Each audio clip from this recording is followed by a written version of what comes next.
कवि सम्मेलन की शुरुआत करना चाहता हूं। मैं चाहता हूं गीत से इस कवि सम्मेलन की शुरुआत हो और एक बहुत चितेरा गीतकार हमारे मंच पर भाई आकर्षित वर्मा उपस्थित हैं।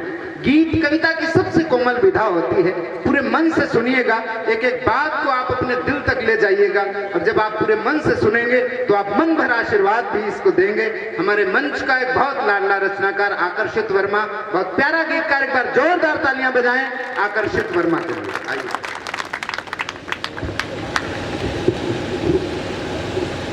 बहुत बहुत धन्यवाद। पढ़ेंगे।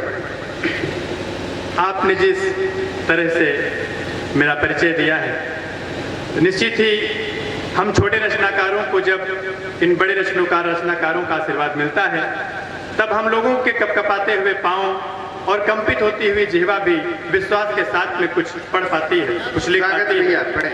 मंच की अध्यक्षता कर रहे आदरणीय अध्यक्ष जी को प्रणाम करता हूँ, आप सबकी उपस्थिति को प्रणाम करता हूँ, माँ शारदे को सिर झुकाकर प्रणाम करता हूँ। सीधे सीधे 4 पंक्तियां एक मुक्तक पढ़ते हुए अपना काव्य पाठ प्रारंभ करता हूँ। मुक्तक सुने।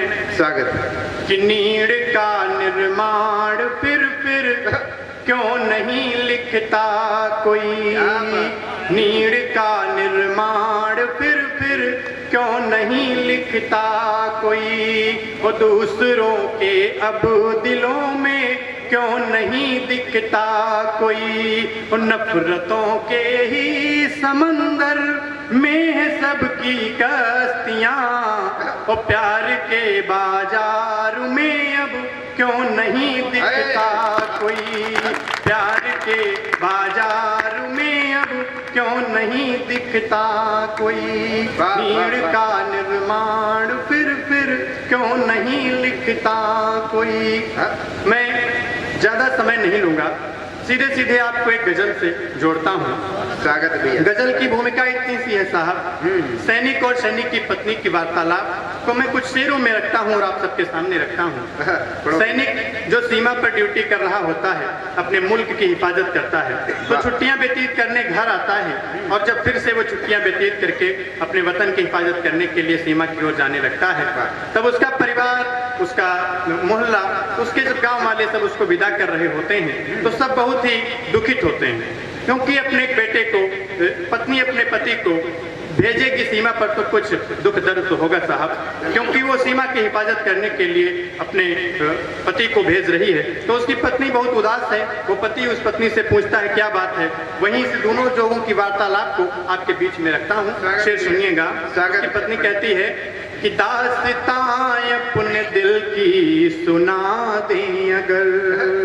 वो सैनिक पूछता है आप उदास क्यों हो, उसकी पत्नी कहती है कि दास्तां अपने दिल की सुना दें अगर, दास्तां अपने दिल की सुना दें अगर, रूठ तुम तो न जाओगे वादा करो, रूठ तुम तो न जाओगे वादा करो। अच्छा कोई बात नहीं है, आप अपनी माँ भारती की रक्षा करने के लिए जा रहे हैं, जाइए, लेकिन एक वादा करते जाइएगा। अगला शेर सुनिएगा कि जा रहे हो सफर पे तो जाओ मगर, जा रहे हो सफर पे तो जाओ मगर, जा रहे हो सफर पे तो जाओ मगर, लौट करके भी आओगे वादा करो, लौट करके भी आओगे वादा करो, दास्तां अपने दिल की सुना दें अगर। और अंतिम शेर सुनिएगा। तो पति अपनी पत्नी को समझाता है कि क्यों परेशान होती हूँ, मैं जल्द ही माँ भारती की रक्षा करके फिर वापस आऊंगा और आपके लिए ये लेकर आऊंगा, वो लेकर आऊंगा, बच्चों के लिए ये लेकर आऊंगा, खिलौने लेकर आऊंगा। तो उसकी पत्नी कहती है कि आप ये सब लेकर मत आइएगा, एक सैनिक की पत्नी की क्या अभिलाषा हो सकती है। साहब अंतिम शेर इस गजल का सुनिएगा कि महंगे कपड़े व गहने नहीं चाहिए, महंगे कपड़े व गहने नहीं चाहिए, महंगे कपड़े व गहने नहीं चाहिए, लेके फुर्सत को आओगे वादा करो, लेके फुर्सत को आओगे वादा करो, रूठ तुम तो न जाओगे वादा करो। जय हिंद जय भारत। अरे एक ही तो एक बार जोरदार तालियां बजाइए। बड़े अच्छे अच्छे गीत आकर्षित ने लिखे हैं, आपकी घनघोर तालियां आए। इस पहले कवि को आपका पूरा पूरा प्यार मिलना चाहिए। एक बार आगे से पीछे तक जितने लोग हैं तालियां बजा दें। एक बात गीत की हुई है, आइए मैं गीत के कुछ बंद रखता हूं। बिल्कुल बिल्कुल। कविता आप सब लोगों ने सुनी होगी। कविता किसे कहते हैं, उस कविता शब्द को लेकर मैं कुछ अपने विचार आप तक पहुंचाने की कोशिश करता हूं, सुनिएगा। स्वागत है। कि तुम्हारा नाम है कविता, हमारा नाम है कविता। तुम्हारा नाम है कविता, हमारा नाम है कविता। तुम्हारे दिल में है कविता, हमारे दिल में है कविता।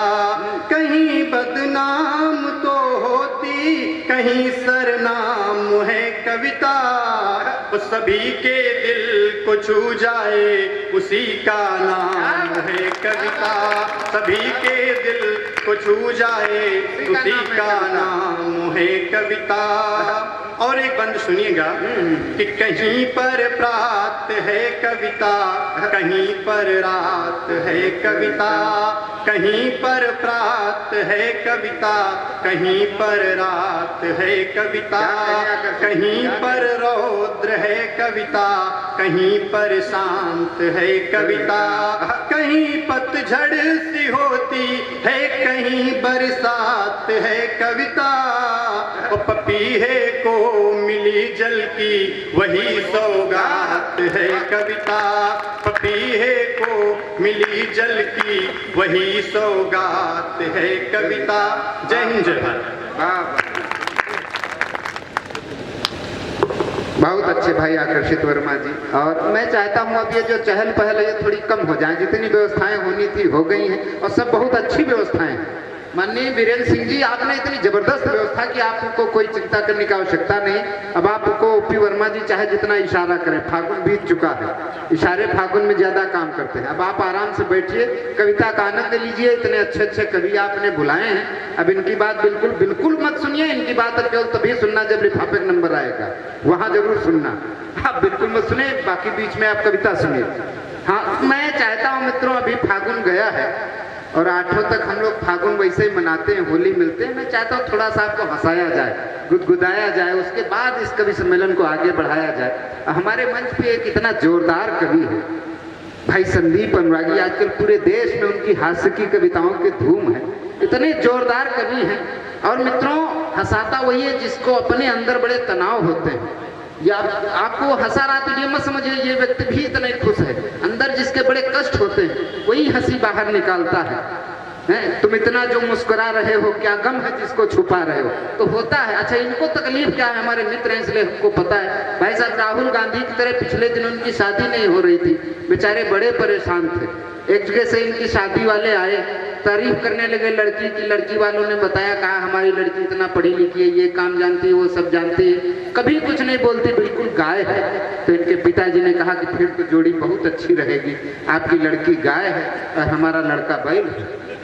तो उसके बाद इनकी शादी हो गई। भाई साहब, तब से थोड़ा प्रसन्न रहने लगे हैं। हाँ, पिछले दिनों मैं इनके घर चला गया, तो जब घर गया तो इनका घर का दरवाजा अंदर से बंद था। मैंने सोचा कुंडी खटखटाऊं। मैं कुंडी खटखटाने वाला था, तब तक अंदर से इनकी आवाज आ रही थी। मैं थोड़ा रुक गया, तो ये अंदर जोर जोर से कह रहे थे कि सुनो, कल से मैं खाना नहीं बनाऊंगा। तो भाभी जी ने कहा चलो मत बनाना। इनका नहीं, और सुनो, कल से कपड़े भी नहीं धोऊंगा। तो उनका चलो कपड़े भी मत धोना। इनका नहीं, और सुनो, कल से झाड़ू भी नहीं लगाऊंगा। तो भाभी जी ने कहा देखो ना, तुम कल से खाना बनाना, न कपड़े धोना, न झाड़ू लगाना, कुछ मत करना, लेकिन बेड के नीचे से तो निकलो। इतना जोरदार व्यक्ति। मैं अंदर गया, मैंने इनसे पूछा कि भाई साहब इतना क्यों डरते हो? तो इन्होंने भाई साहब जो 4 पंक्तियां बताई वो मैं आपके बीच में रखता हूं। और इन्होंने जो बात बताई, अगर आप लोग भी फॉलो करें तो सुख शांति घर में निश्चित रूप से आ जाएगी। इन्होंने बताया कि वो चली जाएं तो फिर, वो चली जाएं तो फिर नाक कटाए रखना, और काम शौहर का है बीबी को पटाए रखना, और खाना उसने बनाया। का डरते उरते कुछ नहीं है कि खाना उसने बनाया है तो मांज दो बर्तन, आपका फर्ज है कि हाथ बटाए रखना। तो ऐसा कवि जो घर के सारे कामों में हाथ बटा के रखता है, मैं उससे निवेदन करता हूं कि आए और हमारे इस कवि सम्मेलन में अपना हाथ बटाएं। आप लोग जोरदार तालियां बजाएं भाई संदीप अनुरागी जी के लिए। बहुत बहुत धन्यवाद। माँ सरस्वती को प्रणाम और आप सबकी पावन उपस्थिति को प्रणाम करता हूँ। निश्चित रूप से बहुत ही दिव्य और भव्य मंच है। यह पावन दरबार है, सजा है मंच पवित्र और पूजनीय स्वामी जी बैठे जैसे विश्वामित्र। मैं निवेदन करता हूँ एक बार जोरदार तालियां बजाइए और इस कवि सम्मेलन को कवि सम्मेलन बनाइए। भाई बहुत अच्छा संचालन कर रहे हैं संजय भाई, हमारे बहुत अच्छे मित्र हैं। अब वो हमारे विषय में बहुत कुछ जानते हैं, हम उनके विषय में बहुत कुछ जानते हैं। एक घटना से आपको जोड़ता हूँ। एक बार हम और संजय भाई कानपुर के एक कवि सम्मेलन में जा रहे थे। संजय जी ने कहा कि अनुरागी रुकिए थोड़ा दाढ़ी बनवा लें, तो मैंने कहा ठीक है। साहब ये नाई की दुकान पर पहुंचे और नाई से इनकी क्या बातचीत हो रही है, 4 पंक्तियां पढ़ता हूँ, आनंद लीजिएगा। स्वागत है। कि एक दिन संजय गए सेविंग कराने हेतु, कि एक दिन संजय गए सेविंग कराने हेतु, नाई था प्रसन्न चित्त खूब हर्षाया है। और नमस्कार होने के तुरंत बाद कुर्सी पे संजय को बिठाया और लोशन लगाया है।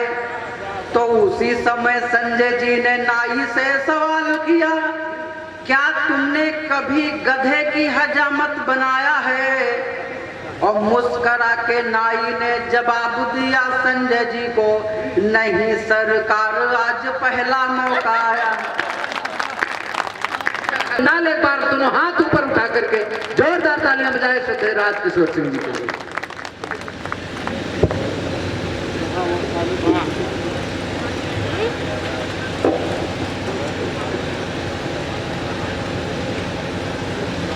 इस कवि सम्मेलन के सम्मानित यशस्वी अध्यक्ष जी, मंच पर उपस्थित माँ बीणा पाणी के परिण पुत्र, समस्त कविगण, कार्यक्रम के सफलतम संचालक, आज हिंदुस्तान के मंचों में जो सफल संचालन अंदर रहता है भाई संजय सांवरा जी, कार्यक्रम के संयोजक आदरणीय ओम जी, हमारे बहुत ही घनिष्ठतम मित्रों में से एक हैं। और जब बात बाराबंकी जनपद की चल पड़ती है और जब मैं बाराबंकी जनपद में कविता पाठ करता हूँ और कोई मेरे परिचय में कहता है कि राज किशोर सिंह रायबरेली, तो मुझे थोड़ा सा खटकता जरूर है। अन्य जनपदों में कहता तो कोई बात नहीं, लेकिन बाराबंकी जनपद में ये बात कही तो मुझे खटकता है, क्योंकि हमारे पूर्वज बाराबंकी से ही रायबरेली गए जहाँ पर मेरा, इसलिए मैं बाराबंकी जनपद एक कविता पढ़ता हूँ तो मैं सदैव ये मानता हूँ कि मैं अपने घर के बीच में काव्य पाठ। सम्मानित सभी श्रोता बंधुओं, काव्य पाठ के लिए आदेश हुआ है। कार्यक्रम का शुभारंभ माँ बीणा पाणी की वंदना से प्रारंभ हुआ। मैं ओज विधा का कवि, इसलिए मेरी इच्छा एक क्षण में भी माँ बीणा पाणी के चरणों में अर्पित करूं। आप सभी विद्वत श्रोताओं से आशीर्वचन की कामना करता हूं। देवी बीणा पाण, देवी बीणा पाण विनती करूं मैं बार बार, देवी बीणा पाण विनती करूं मैं बार बार, दिव्य दृष्टि फेर दो प्रसाद मात पाऊं मैं।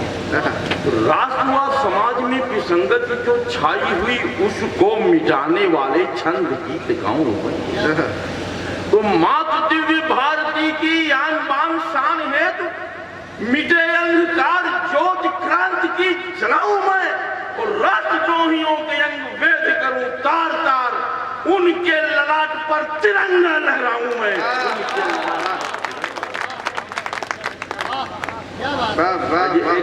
नीतिगत छल के माध्यम से जुड़ने का उपक्रम कर रहा हूं। पंक्ति नहीं करता हूं। जन्मा है उच्च वंश हुआ है कपूत यदि, जन्मा है उच्च वंश हुआ है कपूत यदि, पुरखों के सत्कर्मों की निशानी मर जाती है। ना जिया मरा कभी स्वदेश व समाज हित, समझो उस योद्धा की जवानी मर जाती है। क्या बात, क्या बात। तो रावण को राम जैसा नायक बताया जहां, ऐसी पट कथा में कहानी मर जाती है। और बकरी के मुख में ना कद्दू है कभी समाता, सत्य बात सुनने में नानी मर जाती है। सत्य बात सुनने में। क्या बात है। आइए छोटी छोटी घटनाओं से जोड़ने का उपक्रम कर रहा हूं। आदरणीय पूज्य महाराज जी यहाँ पर बैठे हुए हैं और ये सौभाग्य का विषय है कि हमारे प्रदेश का संचालन भी एक महाराज जी ही कर रहे हैं।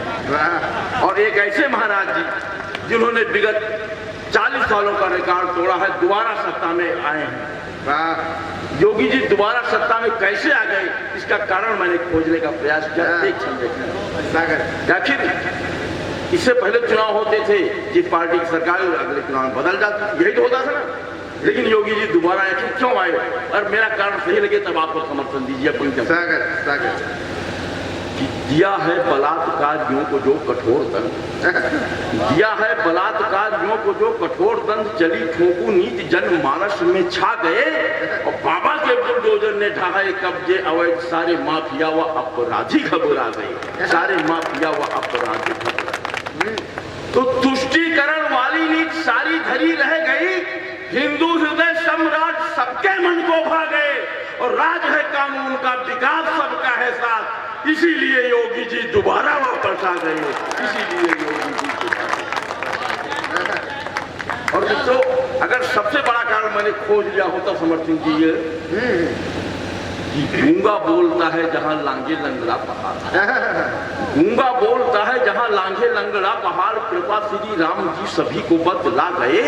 और तनमन में जहां समा गए हैं श्री राम, बिगड़ी बनाने वाले बिगड़ी बना गए, बिगड़ी बनाने वाले बिगड़ी बना गए। तो राम भक्त राम के विरोधियों पर भारी पड़े, गोली चलवाने वाले सभी शर्मा गए। और जय जय बजरंग बली, कृपा श्री राम जी की, इसीलिए योगी जी दोबारा वापस आ गए। इसीलिए योगी जी दोबारा। मित्रों, इस देश में सत्ता हासिल करने के लिए आज से ही नहीं, प्राचीन काल से बहुत बड़े बेमेल समझौते होते हैं। सबसे पहले गुप्त शासन काल में एक शासक हुआ करते थे रामगुप्त। उनकी पत्नी, उन्होंने सत्ता में बने रहने के लिए अपनी पत्नी ध्रुवस्वामिनी को शकों के सैन्य कक्ष में भेजना स्वीकार किया। बात गलत हो तो ये इतिहास है। यही नहीं, आमेर के राजा बिहारी मल ने अपनी बेटी जोधाबाई का विवाह मुगल शासक अकबर के साथ करना स्वीकार किया, सत्ता में बने रहे। और यही नहीं, अभी देखिए देश का एक सबसे बड़ा राजनीतिक दल भारतीय राष्ट्रीय कांग्रेस, उसने सत्ता में बने रहने के लिए उस नेता के साथ समझौता किया जिस पर कि राजीव गांधी की हत्या करने का आरोप था करुणानिधि के साथ। और आज बिहार में कभी बाजी इधर पलट रही, कभी बाजी उधर पलट रही, कभी इधर उधर अलग पलट का खेल चल रहा है सत्ता में बने रहने के लिए। और मेरे ख्याल से जनता को चाहिए कि इन नेताओं को, जो कि आपसे वोट किसी आधार पर मांगते हैं और बाद में समर्थन दूसरे को देते हैं, जनता को इनको नकार देना चाहिए। मेरे स्थान पर हमारे मतलब मेरा जनपद पहले रायबरेली था, लेकिन वर्तमान समय तिलोई तहसील अमेठी जनपद है। तो वहाँ के एक विधायक ने मेरे स्थान का बहुत विरोध किया था। आप भी सुनिए, अगर आप करोगे कि विधायक का विरोध सही या मेरा क्षण सही, तब समर्थन कीजिएगा। स्वागत है। डोली का कहार यदि इनको बनाया गया, डोली का कहार यदि इनको बनाया गया, रक्षक नहीं भक्षक है दुल्हन बेच डालेंगे। और गुलशन की रखवाली सौंपी गई इनको यदि, असली लुटेरे हैं चमन बेच डालेंगे। असली लुटेरे हैं चमन बेच डालेंगे। उस सीमा की सुरक्षा वाला भार यदि सौंपा गया, देश के शहीदों का कफन बेच डालेंगे। सत्ता के पुजारी हैं समर्थन के बदले में अपनी मां बेटी व बहन बेच डालेंगे। अपनी मां बेटी। और एक बात कहना चाहता हूं, कहने को छोटे मुंह बड़ी बात होगी, लेकिन इस देश ने नेहरू से लेकर के मोदी तक की यात्राएं की, आदरणीय महात्मा जी। लेकिन हमारे देश के मानचित्र में कमी आई है। मानचित्र बढ़ा नहीं है, अगर बढ़ा हो तो क्यों कीजिए, कविता पढ़ना बंद कर दूंगा। एक क्षण पढ़ता हूँ सागर कि दीन दुखियारों निर्बलों को सीख न्याय मिले, दीन दुखियारों निर्बलों को सीख न्याय मिले, ऐसी हो व्यवस्था विधि वेदता मान लेंगे हम। और बनिए पटेल जैसा भारत न खंडित हो, दृढ़ निश्चयी हो प्रणेता माने, दृढ़ निश्चयी हो प्रणेता माने। कश्मीर लेना भूल जाइए बिलावल मियाँ, कश्मीर लेना भूल जाइए बिलावल मियाँ, तेरा इस्लामाबाद दिल्ली बन जाए। और दिवा स्वप्न देखने की चाह जगने लगी है, देख लेना पप्पू शेख चिल्ली बन जाए। 65, 71 और कारगिल पढ़ा अगर तो सच कहता हूँ भीगी बिल्ली बन जाएगा। और भारत के शेर जब मिसाइलें जगाएंगे तो बेनजीर वाला पिल्ला पिल्ली बन जाएगा।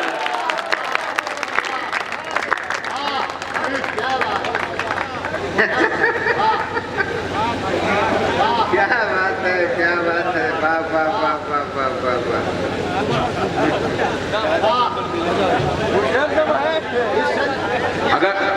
अगर दोबारा पढ़ूंगा जितना देना आया उतना नहीं ले जाऊंगा, तो कोर्स आपको खा लो, मेरा नहीं खा लो। इसी बिरादरी का दूसरा छंद आपको ना चैलेंज का छंद देता हूं कि ताली कैसे नहीं बजती। मित्रों, विगत वर्षों में मुंबई के सुप्रसिद्ध फिल्म स्टार सलमान खान ने गणेश जी की पूजा अर्चना एवं वंदना की। ये हमारे देश की परंपरा, कोई हिंदू भाई जाकर के मस्जिद में अपनी इबादत व्यक्त करके दरगाह पर जाकर इबादत व्यक्त कर सकते हैं। उसी प्रकार कोई मुस्लिम भाई अगर किसी मंदिर में आस्था व्यक्त करना चाहे तो व्यक्त कर सकते हैं। हमारे देश की धर्मनिरपेक्ष परंपरा, अगर गलत हूं तो टोक दीजिए। लेकिन जब मुंबई के सुप्रसिद्ध फिल्म स्टार सलमान खान ने गौरी गणेश की पूजा अर्चना की तो ये बात कट्टरपंथियों को रास नहीं आई। उन्होंने सलमान खान के विरुद्ध फतवा जारी कर दिया।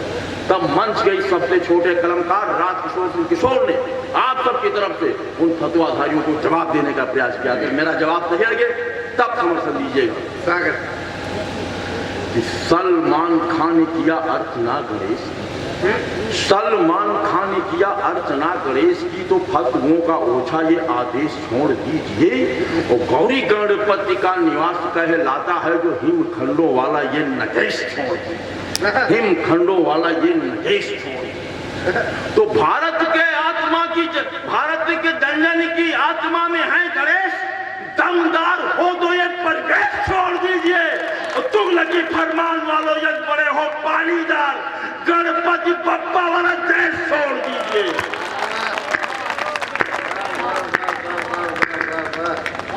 एक और क्षण सुने सागर, अगर मन से सारी बात कही जाए और उस गद्दार चीन के खिलाफ कोई क्षण न पढ़ा जाए तो वीर रत्न का गाना सार्थक नहीं होगा। वाह वाह वाह वाह वाह।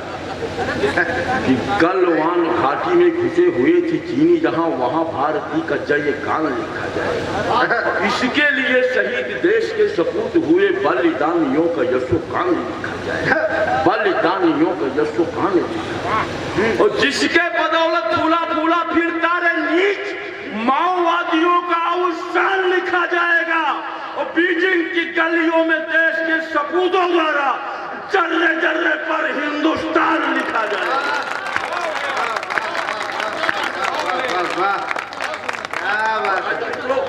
छंदों की श्रृंखला का अंतिम छंद, एक ऐसा छंद पढ़ने जा रहा हूँ आदरणीय पूज महाराज जी, मैं इससे अच्छा कुछ नहीं लिख सकता। आदरणीय संजय सावड़ा जी, मैं इससे अच्छा कुछ नहीं लिख सकता। मेरी एक कल्पना का छंद, अपने देश की बेटियों के नाम एक छंद सुने और पूरा आनंद प्राप्त करें। एक बार बोले, आदरणीय महात्मा जी बैठे, हमारे देश की प्राचीन परंपरा की रक्षा करना चाहता हूँ। एक बार बोले अमेरिका इंग्लैंड, एक बार बोले अमेरिका इंग्लैंड वासी, बेटी मेरी अंतरिक्ष यान को चलाती है। फ्रांस रूस और चीन के निवासी बोल उठे, बेटी वायुयान जल यान को चलाती है, बेटी वायुयान जल यान को चलाती है। तो हमने भी ताल ठोक कर कहा हमारी बेटी बालक बनाकर भगवान को चलाती है। और क्रूर काल के कराल काल पर तमाचा मार, बेटी मेरी विधि के विधान को चलाती है, बेटी मेरी विधि के विधान को चलाती है। और आइए मित्रों, ये सब मैंने एक रचना मुझे पढ़ना, उसकी मैं भूमिका बना रहा था। बंधुओं, अभी भाई विवेकानंद तो बहुत अच्छी रचना है। मेरी भी इच्छा है कि इसी महापुरुष पर एक चिंतन दे करके जाऊं, जिससे बेलहारा के लोग जिसे परसों याद रखें। बंधु, विगत वर्षों में वियतनाम का और अमेरिका का 20 वर्षों तक लगातार युद्ध हुआ। उस युद्ध में वियतनाम जीता और अमेरिका की हार हुई। तो वियतनाम के राष्ट्राध्यक्ष से पत्रकारों ने पूछा, महोदय आपने इतने लंबे समय 20 वर्षों तक लड़ाई लड़ी और उसमें विजय प्राप्त की, इसकी प्रेरणा आखिर आपको कहां से प्राप्त हुई है? तो वहां के राष्ट्राध्यक्ष ने जवाब दिया, इतने लंबे समय 20 वर्षों तक युद्ध लड़ने और युद्ध में विजय प्राप्त करने की प्रेरणा हमको भारत में मेवाड़ के महाराज महाराणा प्रताप सिंह से प्राप्त हुई। और बंधु, कालांतर में वहां के विदेश मंत्री भारत यात्रा पर आए। दिल्ली में राजघाट पर उनको महापुरुषों के समाधि स्थल पर ले जाया गया। उन्होंने पूछा, मुझे ये बताइए कि महाराणा प्रताप सिंह की समाधि कहाँ है? लोगों ने बताया कि राणा प्रताप की समाधि उदयपुर में। विदेश मंत्री जी उदयपुर गए, महाराणा प्रताप की समाधि के दर्शन किया और उस स्थान से थोड़ी सी मिट्टी इकट्ठा की और उसकी पोटली बनाई। तब पत्रकारों ने पूछा कि महोदय आखिर आप इस मिट्टी की पोटली का क्या करना? तो वियतनाम के विदेश मंत्री जी ने जवाब दिया, ये शूरवीरों की मिट्टी है, इस मिट्टी में शूरवीर योद्धा पैदा होते हैं। इस मिट्टी को ले जाकर मैं अपने देश की मिट्टी में मिला दूंगा, तो मेरे देश की मिट्टी में भी महाराणा प्रताप सिंह जैसे वीर योद्धा पैदा होंगे। और बंधु, उसी महापुरुष के सम्मान में एक रचना पढ़ना चाहता हूं। आप सब जानते हैं, हल्दी घाटी की लड़ाई में जब महाराणा प्रताप की हार हुई तो जंगलों में उन्हें दर दर भटकना पड़ा। एक समय ऐसा आया, बच्चे घास की रोटी के लिए मजबूर हो गए। तब राणा प्रताप का धैर्य जवाब देगा। जब बच्चा रोटी खा रहा था, एक बिल्ली रोटी छीन ले, क्या कारुणिक दृश्य रहा होगा। खैर जवाब देगा। उन्होंने एक पद संधि पद अकबर के दरबार में भेजा, लेकिन वहां पर सबने कहा, खुशियां मनाई जाने लगी, गोले दगाए जाने लगे, लेकिन वहां पर एक विद्वान कवि बैठा, कहा गलत बात, राणा प्रताप तो संत करीब है, मैं पता लगाता हूँ। और इतिहास साथी उस कवि ने इतना मार्मिक पत्र लिखा कि राणा प्रताप का इरादा बदल गया। यही मैंने अपनी रचना का माध्यम है। मित्रों, अगर आपको कहीं से महसूस हो, मंच के इस सबसे छोटे कलमकार ने महाराणा प्रताप के बच्चों को घास की रोटी के लिए तरसते हुए देखा है। इस विद्वान, इस सबसे छोटे कलमकार ने अकबर का सजा हुआ दरबार अपनी कल्पना शक्ति से देखा है और एक विद्वान कवि को राणा प्रताप का पौरुष जगाते हुए देखा। तब आप सबका आशीर्वाद चाहता हूँ। आइए रचना की रचना होगा, पंक्तियां स्वागत स्वागत। सत्ता में लिप्त नरेशों, सत्ता में लिप्त नरेशों की न लिखता मैं बिरुदावलियां, काले कजरारे नयनों की न लिखता मादक फुलझड़ियां, न लिखूं घुंघरुओं की छम छम, न पायल की झनकार लिखूं, न किसी सुंदरी मृग नयनी के नक्शे का श्रृंगार लिखूं। मैं लिखता हूं गौरव गाथा भारत के वीर जवानों की, मातभूमि पर शीश कटाते सिंहों के संतानों की, उन वीर बाकुरों के पगरज को शीश झुकाने आया हूं, उनके पूजन अभ्यर्चन में जगदीप जलाने आया हूं। प्रणाम करता हूं, सबका मैं नमन करता हूं। आइए, आप सब लोगों ने गंगा की गंगोत्री में स्नान किया होगा, जमुना की जमुनोत्री में स्नान किया होगा। हम सब लोग बाराबंकी में एक कल्याणोत्री है, जहां से कल्याणी नदी निकलती है, मैं वहां से आपको जोड़ता हूं कि अभिषेक जिसका यज्ञ पूत आग से हुआ, अर्जुन के गुप्तवास और त्याग से हुआ।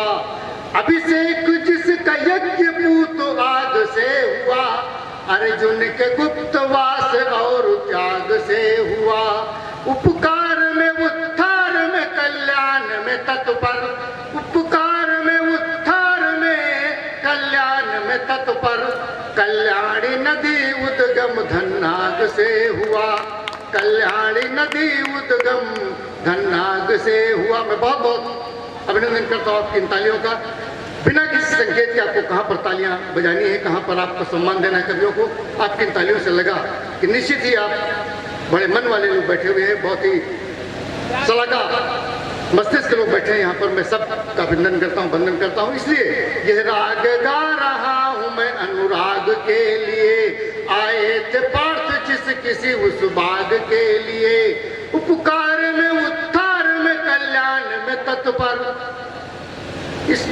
यह राग गा रहा हूँ मैं अनुराग के लिए, आए थे किसी उस बाग के लिए, कट जाएंगे दुख दंड धनंजय के तीर से, कुछ वक्त निकालो जरा धन्नाग के लिए, कुछ वक्त क्यों आदमी वक्त निकाले धन्ना के लिए।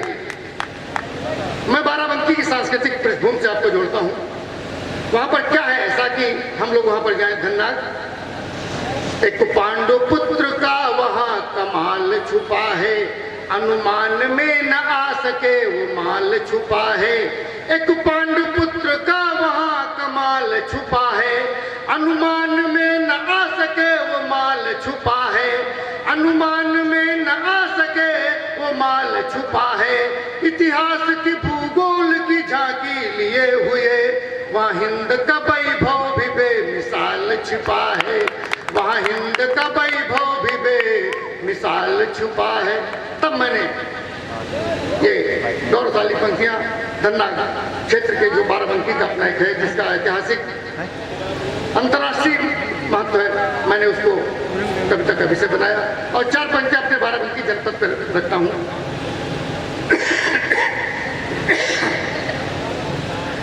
कि बाराबंकी जनपद आज जहां विद्यमान, बाराबंकी जनपद आज जहां विद्यमान, वहीं कभी रम्यता लिए बड़ा हो बन था। बाराबंकी जनपद आज जहां विद्यमान, वहीं कभी रम्यता लिए बड़ा हो बन था। और 13 बरस के अज्ञातवास के 13 बरस के अज्ञातवास बाद यह पांडवों के लिए क्षेत्र यही मधुबन था, पांडवों के लिए क्षेत्र यही मधुबन था। और 70 सप्तऋषियों की तप भूमि जहाँ, कि 70 सप्तऋषियों की तप भूमि जहाँ, कुरुगृह आके राम ने किया पठन था, गुरुगृह आके राम ने किया पठन था। और इतिहास के अनेक पृष्ठ बतला रहे हैं, कि इतिहास के अनेक पृष्ठ बतला रहे हैं, देव और देव पुरुषों का ये वतन था, देव और देव पुरुषों का ये वतन था। कि वो सौभाग्यशाली भूमि है जहां पर आध्यात्मिक विभूतियों ने उतार लिया है। हम उस जनपद के रहने वाले हैं जिनको शिक्षा देने का एक नैसर्गिक अधिकार प्राप्त है। हम बाराबंकी की उस जमीन से जुड़े हुए हैं जहां पर भगवान, जहां पर राम लक्ष्मण शत्रुघ्न शिक्षा ग्रहण करने आते हैं मैं शत्रुघ्न में, और जब राम लक्ष्मण शत्रुघ्न के रूप में आते हैं, जब वापस होते हैं तो एक विराट पुरुष के रूप में वापस होते हैं, भगवान बन के वापस होते हैं। ये बाराबंकी की भूमि है। हम सब लोगों को ये सौभाग्य मिला है कि चारों भाइयों ने हमारे बाराबंकी में सत्र में आकर के अध्ययन किया था। मैं उस भूमि को प्रणाम करता हूँ। गोपालदास नीरज जी ने बहुत बढ़िया पंक्तियां कही हैं। कविता क्या है? कविता करना खेल नहीं है, पूछो इन फनकारों से। कविता करना खेल नहीं है, पूछो इन फनकारों से, जो लोहे को काट रही है कागज की तलवारों से। कविता पूजा है, अर्चना है, तपस्या है। कविता आसानी से नहीं होती है। जिस कविता का यज्ञ रचाने के लिए भाई आदरणीय बीरेन्द्र सिंह जी ने, आदरणीय ओपी वर्मा ओम जी जो कि वरिष्ठ अधिकारी रह चुके हैं, कई मंडलों के अधिकारी रह चुके हैं, बैंक के बड़े अधिकारी रह चुके हैं, वो इस कार्यक्रम के संयोजक हैं। उनकी वजह से आज ये जो यहाँ पर कवियों की, मनीषियों की श्रृंखला यहाँ पर संपत्तित होगी, जहाँ पर एक बहुत बड़ी श्रृंखला, ये देश के नामचीन कवि हैं, अग्रिम पंक्ति में जो देश की लिस्ट बनती है उसमें से कवि हैं जिनको आप सबके बीच में आदरणीय ओम जी ने आमंत्रित किया है। तब गोपालदास ने एक पंक्तियां आपके बीच में रखता हूँ कि आत्मा के सौंदर्य का, हम सब लोग सौभाग्यशाली हैं क्योंकि आज कविता सुनेंगे। आत्मा के सौंदर्य का शब्द रूप है काव्य, आत्मा के सौंदर्य का शब्द रूप है काव्य, मानव होना भाग्य है। हम सब लोग भाग्यशाली हैं, मनुष्य हैं। आत्मा के सौंदर्य का शब्द रूप है काव्य, मानव होना भाग्य है, कभी होना सौभाग्य। निश्चित ही हम सब लोग जितने यहाँ पर कभी आए हैं उनको सौभाग्य की श्रेणी में गोपालदास नीरज जैसे मनीषियों ने रखा है। कवि में और सामान्य मनुष्य में इतने अंतर होता है। उसी चीज को आप भी देखते हैं, उसी चीज को हम भी देखते हैं, उसी चीज को एक वैज्ञानिक भी देखता है।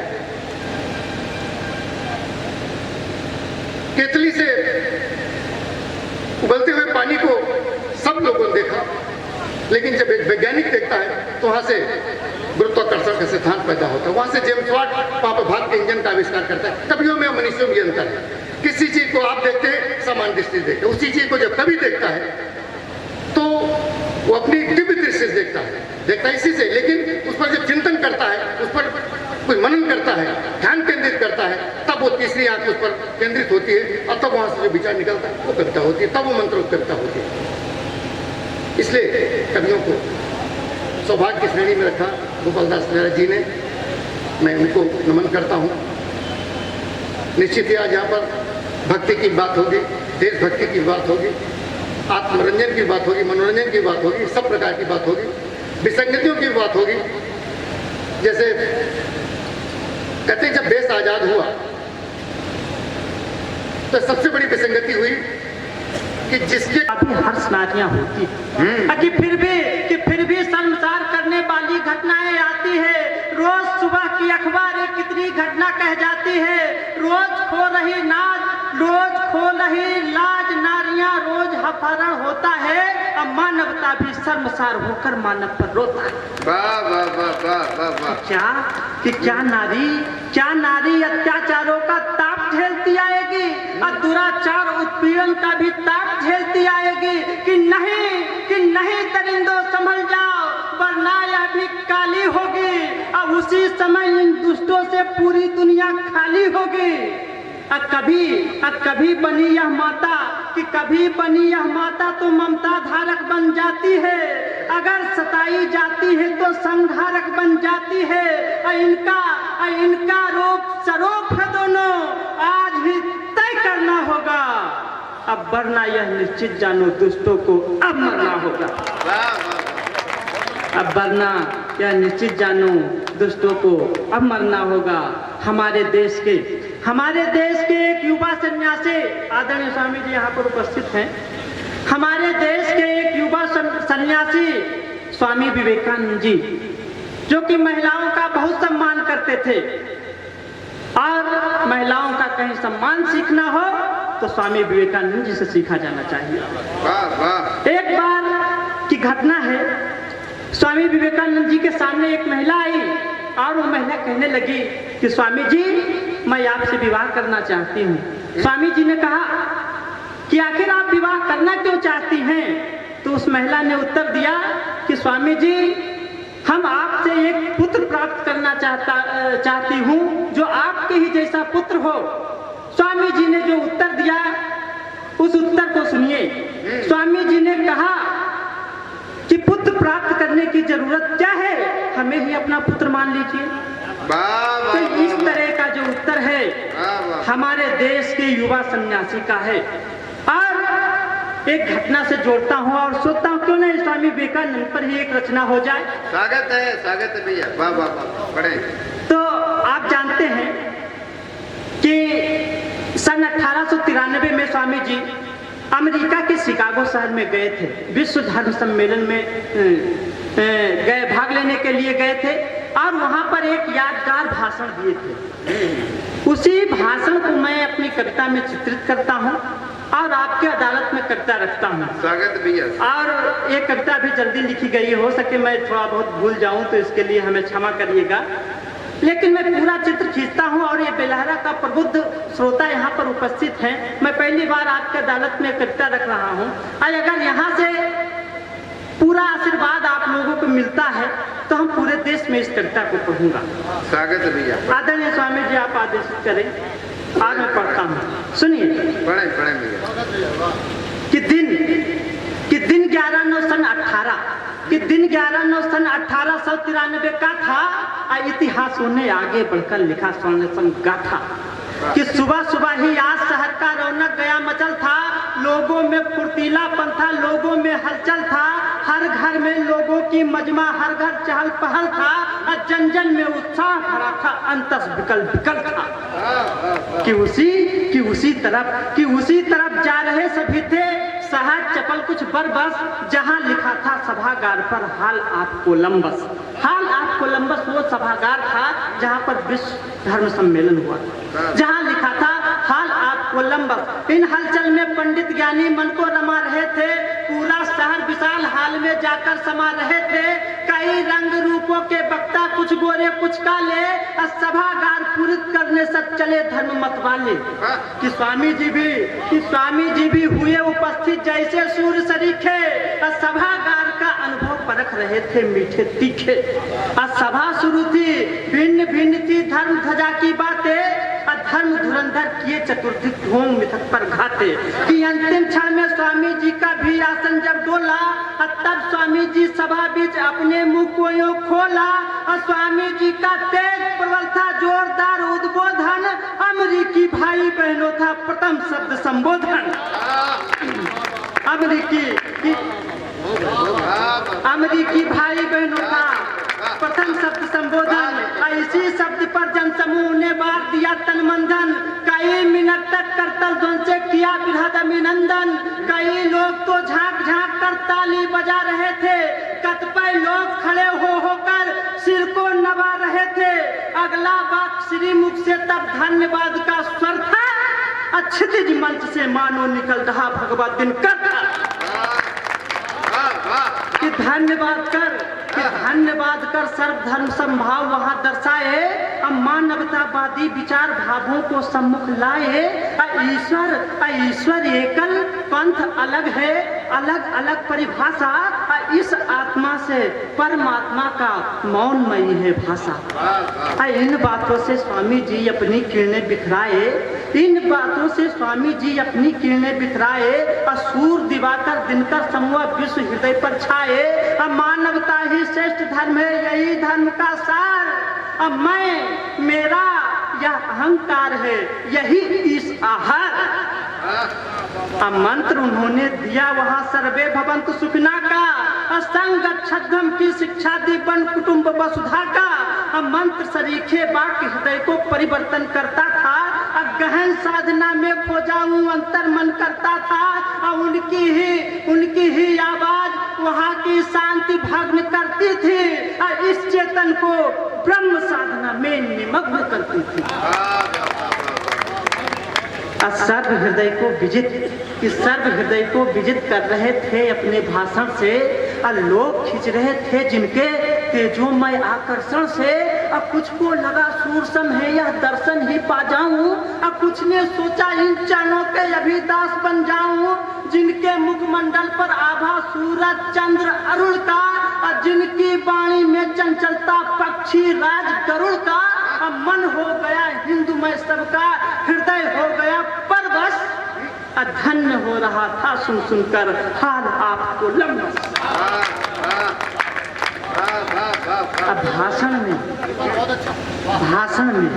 भाषण में अमृत वर्षा थी कि शुद्ध परिष्कृत चिंतन। सुनकर तन अंतर मन से कर लिया आत्म आलिंगन। कि बढ़ा मानतब विश्व पटल पर हिंदू धर्म ध्वजा का। हर्षित सुरभित हुआ तभी सुंदर सुगंध भगवा का। सुंदर सुगंध, बहुत बहुत आशीर्वाद मिला। मैं चाहता हूँ जोरदार एक बार ताली हो जाए तो मैं फिर से एक रचना पढ़ता हूँ। आप देखिए, मैं फिर से एक रचना और पढ़ देता हूँ, उसके बाद अपना स्थान लूंगा। हमारे मित्रों, हमारा गौरवशाली इतिहास रहा है और अपने पूरे इतिहास में देखिए, हम किसी भी देश के ऊपर आज तक हमला नहीं किए हैं। लेकिन अगर किसी देश में हम गए तो वहाँ शांति लेकर गए, धर्म लेकर गए, नीति लेकर गए, विचार लेकर गए और अहिंसा लेकर गए। लेकिन उधर से कोई हमारे देश में आया है तो आप लोग सब जानते हैं। वहीं से मैं अपनी पंक्तियां उठाता हूँ कि मिट जाएंगे हम, लेकिन यह सांस नहीं मिटने देंगे। हम अपना गौरवशाली इतिहास नहीं मिटने देंगे। कि किसी देश को हमने पहले आंखें नहीं दिखाई है, किसी देश की सीमाओं को हमने नहीं चुराई है। लेकिन मेरी मर्यादा को जिसने ठोकर मारा है, उसको भी सीधी नजरों से हमने नहीं निहारा है। कि नहीं चाहते हैं हम झगड़ा अपने किसी पड़ोसी से, हम समझौता कर नहीं सकते मैकमोहन ये लोसी से। अच्छा है जितनी पड़े चुकानी कीमत वहाँ चुकाएंगे, हम अपनी सीमा की रक्षा करके उन्हें दिखाएंगे। तेरी सीमाओं पर रहते, कि तेरी सीमाओं पर रहते। बहुत बहुत धन्यवाद आदरणीय भैया जी का, कि तेरी सीमाओं पर रहता ड्रैगन का यदि घेरा है, मेरी सीमा पर भारतीय चीतों का महाबसेरा है। कि जब तक रावण दहन न हो वनवास नहीं मिटने देंगे, हम मिट जाएंगे हम लेकिन इतिहास नहीं मिटने देंगे। कि मेरी तरफ से हर प्रयास से शांति और समझौता का आगे बढ़ सम्मान किया हरदम पड़ोस के न्योता का। अब पर मुझको कोई आंख दिखाए ये मुझको मंजूर नहीं, हनुमान का वंशज हूँ मैं भी कोई लंगूर नहीं। कि फिर भी हमने शांति वार्ता को ही ऊंचा माना है, हम अपना परिवार यहाँ संसार समूचा माना है। और तुम भी बुद्ध उपासक हो तो हम भी बुद्ध उपासक हैं। महाशांति की परिभाषा का हम दोनों उद्भाषक हैं। इसीलिए हम दोनों का दिल शुद्ध यही हो सकता है। अब किसी समस्या का निदान भी युद्ध नहीं हो सकता। अब मिट रही आज उम्मीदें हैं, विश्वास नहीं मिटने देंगे। हम अपना गौरवशाली इतिहास नहीं मिटने देंगे, हम अपना गौरवशाली इतिहास नहीं मिटने देंगे। कि नैतिकता, आखिरी बंद सुनिए, कि नैतिकता कोई हमसे सीखे कितने हम अनुशासित हैं। किसी देश पर किया न हमला इससे हम परिभाषित हैं। हम दुनिया वालों को आगे बढ़कर गले लगाए हैं, हमसे दुनिया छीना है हम नहीं छीन कर खाए हैं। अब फिर भी हम गौरव से जीते अपने देश की माटी पर, रखते हैं अनुराग हमेशा हम अपनी परिपाटी पर। मेरे धर्म सभ्यता को बहुतों ने यहाँ मिटाया है, अब फिर भी हम अद्भुत चिंतन से अपना दीप जलाया है।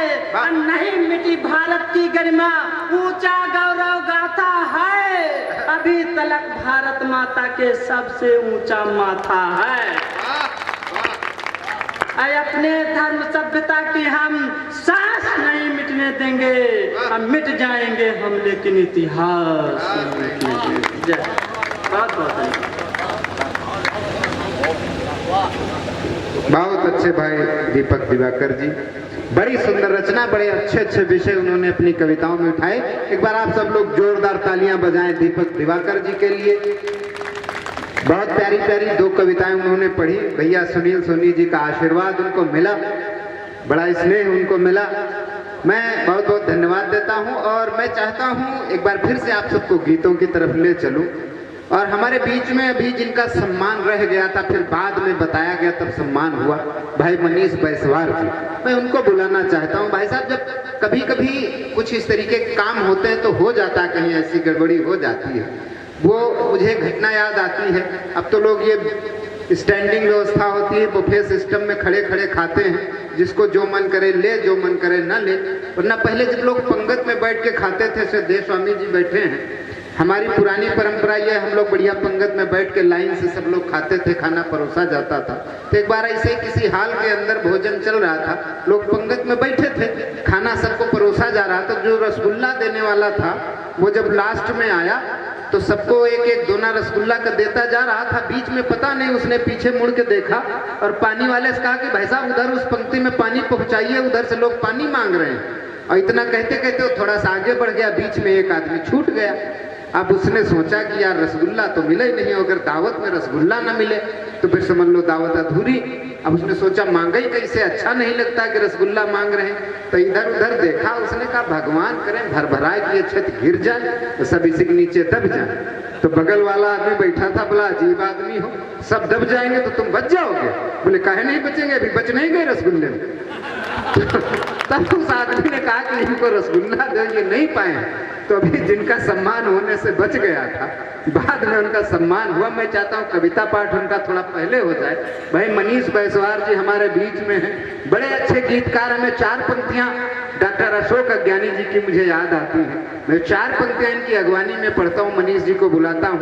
डॉक्टर अशोक अज्ञानी जी ने लिखा कि दर्द की अनुभूति का भूगोल कोई क्या लिखेगा, और बांसुरी की वेदना के बोल कोई क्या लिखेगा, और रासलीला कृष्ण की लिखनी बहुत आसान, लेकिन गोपियों के आंसुओं का मोल कोई क्या लिखेगा।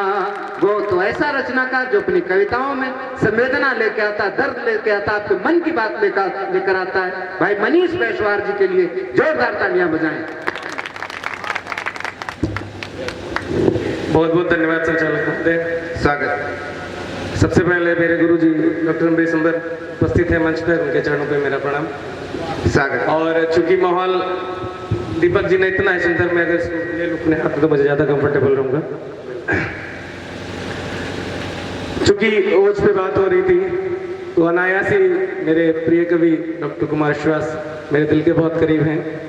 उनकी बस 2 पंक्तियां मैं समर्पित करता हूं देश को, उसके बाद मैं अपने श्रृंगार रस पे आता हूं कि दौलत नाता करना मौला, शोहरत नाता करना मौला, चाहे कुछ नाता करना मौला, बस इतना ता करना मौला। शम्मे वतन की लो पर जब, शम्मे वतन की लो पर जब कुर्बान पतंगा हो, होठों पे गंगा हो, हाथों में तिरंगा हो, होठों पे गंगा हो, हाथों पे तिरंगा हो। बहुत सुंदर पढ़ा हमारे भाई दीपक जी ने। अब मैं अपने रस पे आता हूँ, अपने श्रृंगार रस पे आता हूँ। कुछ लिखा है आप लोगों के लिए, पसंद आए तो आशीर्वाद दीजिएगा। ओपन माइक्स बहुत मैंने किए हैं, प्रथम कवि सम्मेलन मेरा प्रथम है। ओपन माइक्स मैंने किए हैं लेकिन कवि सम्मेलन मेरा प्रथम है। उस अपना आशीर्वाद दीजिएगा अगर पसंद आए तो। स्वागत भैया।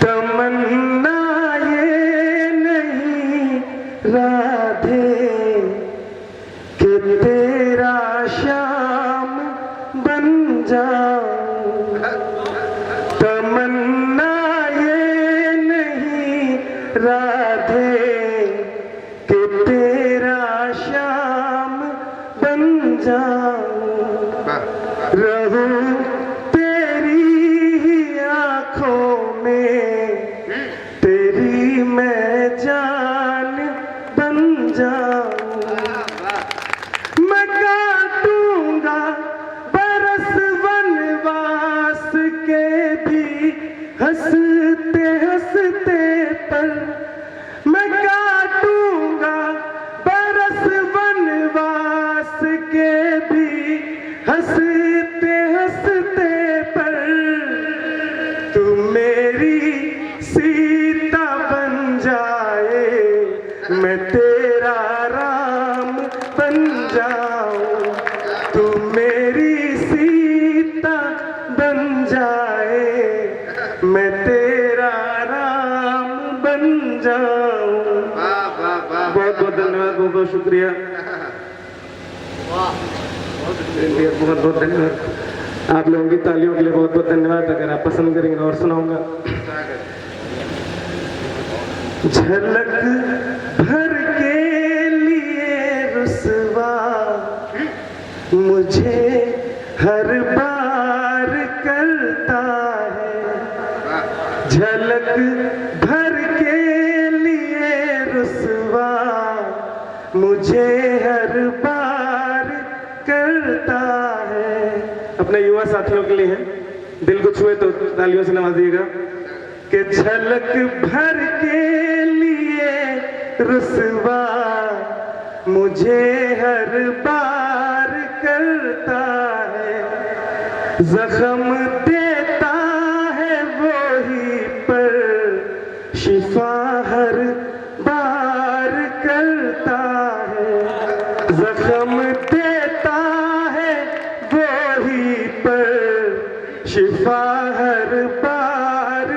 करता है। कोई माने न माने पर यकीन है मेरे दिल को ये, कोई माने न माने पर यकीन है मेरे दिल को ये। खफा मुझसे सही लेकिन मुझी से प्यार करता है। खफा मुझसे सही लेकिन मुझी से प्यार करता है। वाह वाह वाह। ये दिल लुट कर भी जाने जा, दुआ ही तुमको देता है। ये दिल लुट कर भी जाने जा, दुआ तुमको ही देता है। दिया जैसे मुझे धोखा कहीं कोई ऐसे देता है। दिया जैसे मुझे धोखा कहीं कोई ऐसे देता है। वक्त के साथ भर जाता है जख्म कोई भी हो, लेकिन वक्त के साथ भर जाता है जख्म कोई भी हो, लेकिन नहीं भरता है वही जख्म कोई अपना जो देता है। नहीं भरता है वही जख्म कोई अपना जो देता है। संभाला था तुझे मैंने, संवारा है तुम्हें मैंने। संभाला था तुम्हें मैंने, संवारा है तुम्हें मैंने। बिखरा मैं भी था तो क्या, पिरोया है तुम्हें मैंने। बिखरा मैं भी था तो क्या, पिरोया है तुम्हें मैंने। तुम्हें हो ना हो ये एहसास किस्मत ये तो मेरी है। तुम्हें हो ना हो ये एहसास किस्मत ये तो मेरी है। सिवा तुमको न चाहा था न चाहा है कभी मैंने। सिवा तुमको न चाहा था न चाहा है कभी मैंने। अगर इजाजत हो तो कुछ और 4 पंक्तियां और पढ़ दीजिए। 4 पंक्तियां मैं तरन्नुम में आपको सुनाता हूँ। कि मिट सकता था दर्द मेरा, मिट सकता था दर्द मेरा। मिट सकता था दर्द मेरा, पर नाम नहीं ले सकता तेरा। नाम नहीं ले सकता तेरा। चाहा तुझे है कुछ इस कदर, चाहा तुझे है कुछ इस कदर। चाहा तुझे है कुछ इस कदर, तू अपने दर मैं दर बदर। तू अपने दर मैं दर बदर। रोती आंखें घुट घुटता दम, रोती आंखें घुटता दम, रोती आंखें घुटता दम, फिर भी ये प्यार ना होगा कम, फिर भी ये प्यार ना होगा कम।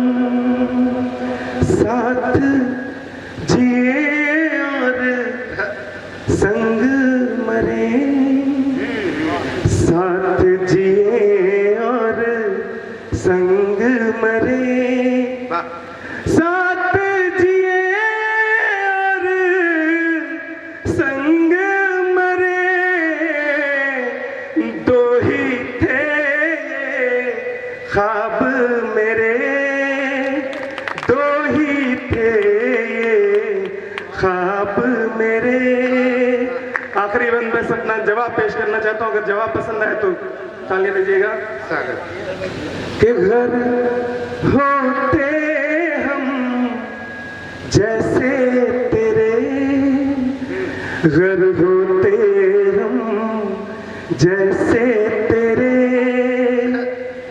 घर होते हम जैसे तेरे, रोते तुम भी जैसे मेरे, रोते तुम भी जैसे मेरे।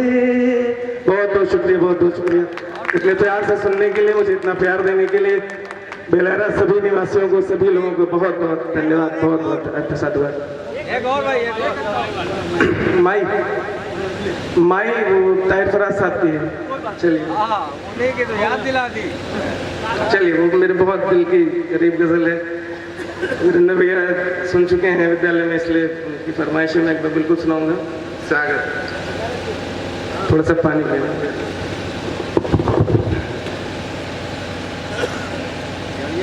कहती है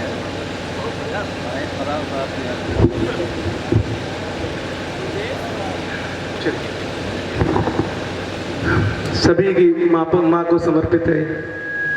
अभी हाल में मैंने अपनी माँ को खोया तो शायद भावुक हो सकता हूँ, लेकिन कोशिश करूँगा मैं पूरी गजल पूरी करूँ, सभी को पसंद आएगी। ऐसी उन्होंने लिख दिया है जो जन्मों तक नहीं लिखा जा सकता। जितना अच्छा ताहिर फराज ने माँ पे लिख दिया है, मुझे नहीं लगता इससे अच्छा कभी माँ पे कुछ लिखा जा सकता है। अंबर की ये ऊंचाई, धरती की ये गहराई, अंबर की ये ऊंचाई, धरती की ये गहराई, तेरे मन में है समाई माई, ओ माई, तेरा मन अमृत का प्याला, यही काबा यही शिवाला, तेरा मन अमृत का प्याला, यही काबा यही शिवाला, तेरी ममता पावन दाई माई, ओ माई, जी चाहे तेरे साथ रहूं यूं बन के तेरा हम जोली, बन के तेरा हम जोली, पास ना आऊं छुप जाऊं, यूं ही खेलूं आंख मिचोली, यूं ही खेलूं आंख मिचोली, परियों की कहानी सुना के, कोई मीठी लोरी गा के, परियों की कहानी सुना के, कोई मीठी लोरी गा के, कर दे सपने सुखदाई माई, ओ माई, संसार के ताने बाने से घबराता है मन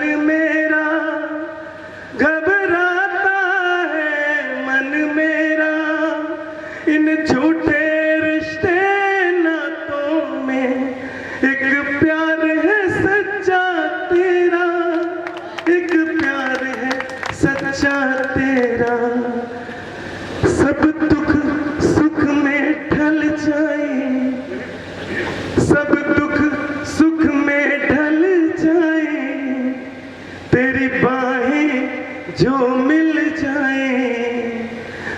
जाए मुझे खुदाई माई ओ माई। एक इसका बंद जो सभी लोग याद करिएगा, जब हम लोग घूम टहल के रात में देर से घर को कभी पहुंचते हैं तब क्या हसीन होता है जाड़ों में, कि जाड़े की ठंडी रातों में जब देर से घर को आऊं, जब देर से घर को। देखिए आप लोग बहुत अच्छे हैं। अच्छा है भाई, अब ये हमारे छोटे क्या? भाई हैं, आप समझ सकते हैं। हाँ, जैसे अभी ये अपना अनुभव बता रहे थे, आपने सुना। एक बार तालियां हो जाए साहब। क्या बात है भाई, वाह। देखिए ये पहली बार कवि सम्मेलन हो रहा है, लेकिन आप लोग इतने प्रबुद्ध श्रोता हैं कि ये लग नहीं रहा है। लेकिन जब कोई काम पहली बार होता है तो दिक्कतें होती हैं। मुझे एक घटना याद आ गई। एक बार एक डॉक्टर साहब एक मरीज का ऑपरेशन कर रहे थे। मरीज बहुत घबरा रहा था, कह रहा था डॉक्टर साहब मुझे बहुत डर लग रहा है। तो डॉक्टर बोले कि डरने की इसमें क्या बात है? तो मरीज बोला डॉक्टर साहब मैं पहली बार ऑपरेशन करवा रहा हूँ। तो डॉक्टर साहब ने कहा इसमें डरने की क्या बात है, मैं भी तो पहली बार ऑपरेशन कर रहा हूँ। तो इसी तरह आप मस्ती के साथ सुनिए, क्योंकि आप जानते हैं जिसकी मस्ती जिंदा है उसकी हस्ती जिंदा है, और नहीं तो आप जबरदस्ती जिंदा हैं। तो अगर आप जबरदस्ती न जिंदा हो तो एक बार तालियां बजाइए और इस कवि सम्मेलन को कवि सम्मेलन बनाइए। स्वागत है भाई। मैं देख रहा हूँ आगे दादाजी बैठे हैं, बहुत मस्त होके सुन रहे हैं। मैं उनको प्रणाम करता हूँ, और उनके सिर में कुछ कम बाल हैं। तो ऐसे ही हमारे काका जी हैं। तो मैंने काका जी से पूछा कि काका जी आपके सिर में कम बाल हैं, आपको कोई दिक्कत उक्कत तो नहीं होती है? तो उन्होंने कहा नहीं बेटा अनुरागी, कोई दिक्कत नहीं होती है, बस सुबह जब मुंह धोता हूँ तो ये पता नहीं चलता है कि मुंह कहाँ तक है। साहब आजकल बच्चे बहुत होशियार हैं। एक जगह मैं गया और इसी तरह कवि सम्मेलन था, छोटे छोटे बच्चे भी कविता सुन रहे थे। मैंने एक बच्चे को बुलाया, मैंने कहा बेटा इधर आओ। वो आया, मैंने कहा तुम्हारा क्या नाम है? बोला टिंकू। मैंने कहा टिंकू तुम्हारी उम्र कितनी है? बोला 9 साल। मैंने कहा तुम्हारे पापा की उम्र कितनी है? बोला 9 साल। मैंने कहा तुम्हारी मम्मी की उम्र कितनी है? बोला 9 साल। मैंने कहा ऐसा कैसे हो सकता है? तो उसने कहा अंकल जी जब हम पैदा भये तभी तो वो मम्मी पापा बने, इसके पहले तो पति पत्नी थे। साहब इतने होशियार बच्चे। मैंने उससे दूसरा सवाल किया, मैंने कहा अच्छा ये बताओ तुम्हारे यहाँ बिजली आती है? उसने कहा हाँ आती है। मैंने कहा बिजली कहाँ से आती है? बोला मेरे मामा के घर से आती है। मैंने कहा ऐसा कैसे हो सकता है? उसने कहा अंकल जी ये हम कुछ नहीं जानते, जब कल रात में बिजली चली गई तो मेरे पिताजी ने कहा फिर काट दिया साले ने, मैं समझ गया मामा के घर से आती है। साहब इतने होशियार बच्चे हैं। मेरा बच्चा तो बहुत छोटा है और आया मुझसे कहने लगा पापा पापा मेरे क्लास की मैडम बड़ी कंटास हैं। मैंने कहा बेटा संस्कार सीखो, अध्यापिकाएं माँ समान होती हैं। उसने मुझे तुरंत जवाब दिया, कहा पापा आप हमेशा अपने ही जुगाड़ में रहते हैं। साहब इतने होशियार बच्चे, हम आप उतना नहीं सोच सकते हैं जितना बच्चे सोच लेते हैं। एक बार और जोरदार तालियां बजाइए। 4 पंक्तियां पढ़ता हूँ, इसी तरह मस्ती के साथ सुनिए। स्वागत है। होली का समय है। एक बार एक आदमी शराब के नशे में झूमते हुए जा रहा था। तब 4 पंक्तियां पढ़ता हूँ, आनंद लीजिएगा। स्वागत। होली हुड़दंग में शराबी जा रहा था पिए, कि होली हुड़दंग में शराबी जा रहा था पिए, रंग बदरंग में अजीब होड़ देता है। और आगे बढ़कर टकराया एक भैंस से, वो माफ करना बहन जी हाथ जोड़ देता है। और फिर आगे एक मोटी महिला से टकराया, गिरा और बोतल वहीं पे तोड़ देता है। और आगे बढ़कर बोला जाने किसकी है भैंस, बांध के न रखता खुली ही छोड़ देता। साहब ऐसी ऐसी स्थितियां होती हैं। आइए 4 पंक्तियां पढ़ता हूं। एक दिन मैं बाराबंकी कचहरी गया और देखा कि एक भिखारी बैठा हुआ बाबूजी से भीख मांग रहा है। तब 4 पंक्तियां पढ़ता हूं, सुनिएगा। एक भिख मंगा बाबूजी से मांगने लगा कि अल्लाह के नाम 10 रुपए दे दीजिए। और बाबूजी बोले कि हट्टा कट्टा है तुम्हारी देह, भीख मांगते हुए जरा शर्म कीजिए। और 10 के बदले में दूंगा 20 रुपए में तुम्हें, चलो मेरे घर और कुछ काम कीजिए। और उस भिख मंगे ने पलट के जवाब दिया, बैठो मेरे साथ रुपए 50 लीजिए। साहब एक बार एक नेताजी ने अपना नेत्रदान किया तो क्या प्रतिक्रिया हुई, 4 पंक्तियां पढ़ता हूं, आनंद लीजिएगा।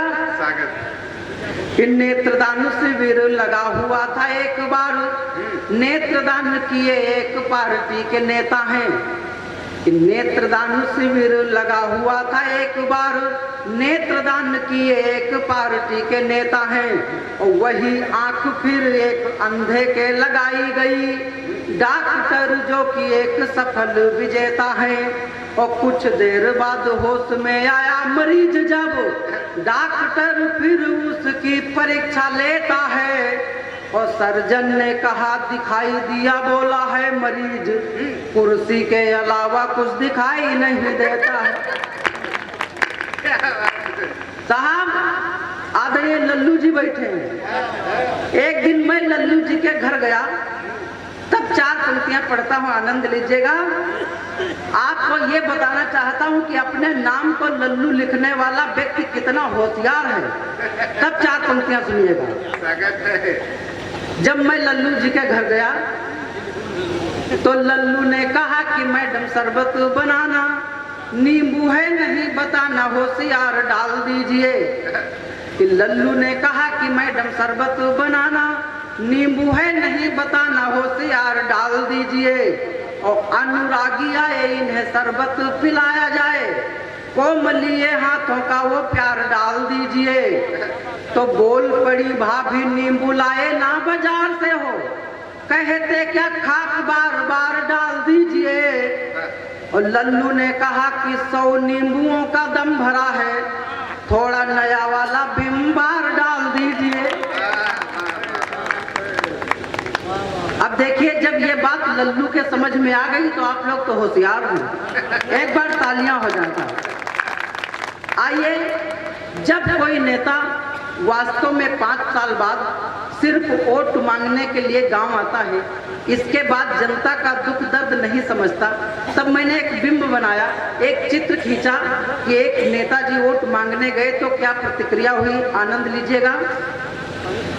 एक नेता वोट मांगने के लिए गांव आए, एक नेता वोट मांगने के लिए गांव आए, रघु का मकान कौन पता लगवाया है।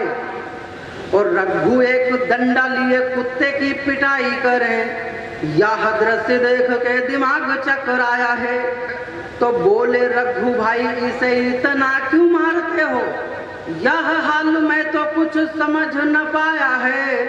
और रघु ने जवाब दिया ऊपर उठा के सिर, यह कुत्ता आज 5 साल बाद आया है। आइए एक छोटी सी रचना और पढ़ता हूँ, सागर इसी तरह मस्ती के साथ सुनिए। साहब एक आदमी एक बार भांग खाया और इसके बाद उसकी क्या दशा और दिशा हुई, कुछ पंक्तियां पढ़ता हूँ, सुनिएगा। स्वागत। कि दौआ की भांग खूब जोरदार, दौआ की भांग खूब जोरदार, दौआ की भांग खूब जोरदार, दौआ की भांग खूब जोरदार। तो एक दिन हम वैसी निकल पड़े तो पूरा मजमा जमा रहा है। एक दिन हम वैसी निकल पड़े तो पूरा मजमा जमा रहा है। और खूब बड़ा भांग का ग्वाला एक और शरबत घुआरा धरा रहा है। तो महाराज महेवा के बाबा, कहाँ कहाँ के लोग बैठे थे कि महाराज महेवा के बाबा बाबू बाबा पुरवा के 2 जने बसकोलिया के 2-3 जने रमपुरवा के। तो वही महाभंगेड़ी महादेव बैठे दौआ के द्वारे हैं। वही महाभंगेड़ी महादेव बैठे दौआ के द्वारे हैं। और रामपाल के साथ आए नवमी लाल प्यारे हैं। तो कोई कहा विनोद नहीं आए, कोई कहा विनोद नहीं आए, कोई कहा ना आवे की आशा है। नैया माँ धरा चब्याना है, झिल्ली माँ धरे बतासा है। तो इतना से नहीं चौपाल लगी दौआ के ठाकुर द्वारा माँ। और वो ग्वाला लिहिन उठाए जो अभी तक धरा कटवारा माँ। तो खाए वाले उमा याक स्याक, खाए वाले उमा याक स्याक पूछो न लिहिन कत्ती कत्ती। और कुछ नव सिखिया भी जमे रहा हुई बाटिन बस रत्ती रत्ती। तो कुछ जने घोर शरबत मैहन 2-2 गिलास धकिया गए। और कुछ जने दवा की टिकिया पानी के साथ नंगाए गए। तो फिर खाए खुई का भांग, फिर खाए खुई का भांग पहुंच गए छोटे अपने घर का है। और जब मालूम भा कि भांग खाइन तो ऐठे बर्रे लड़का हैं। तो लड़का के ख्यातन पातन का कामे का नंबर वो आए गवा। और घर में थोड़ा गुड़ खाए लिहिन तो नशा और दुनिया आए गवा। तो फिर झवई माँ चारा लेके, फिर डेलिया माँ चारा लेके हुई गैया वाल सिद्धार्थ हिन। नांदा के रे धोखे मैहन कुइया माँ चारा डाल। तो फिर लिहिन बाल्टी दूध दुहाए, भांग का नशा देखिए साहब। तो फिर लिहिन बाल्टी दूध दुहाए, दुल्हन के ऊपर ऐंठ गए। गैया के रे धोखे मैहन हुई बैल खाले बैठ गए। तो जस दुहे का लगा लगाइन है, जस दुहे का लगा लगाइन है तस लात तड़ाका खाए गए। आगे के 2 दांत गए और वह जगह औंघाए गए।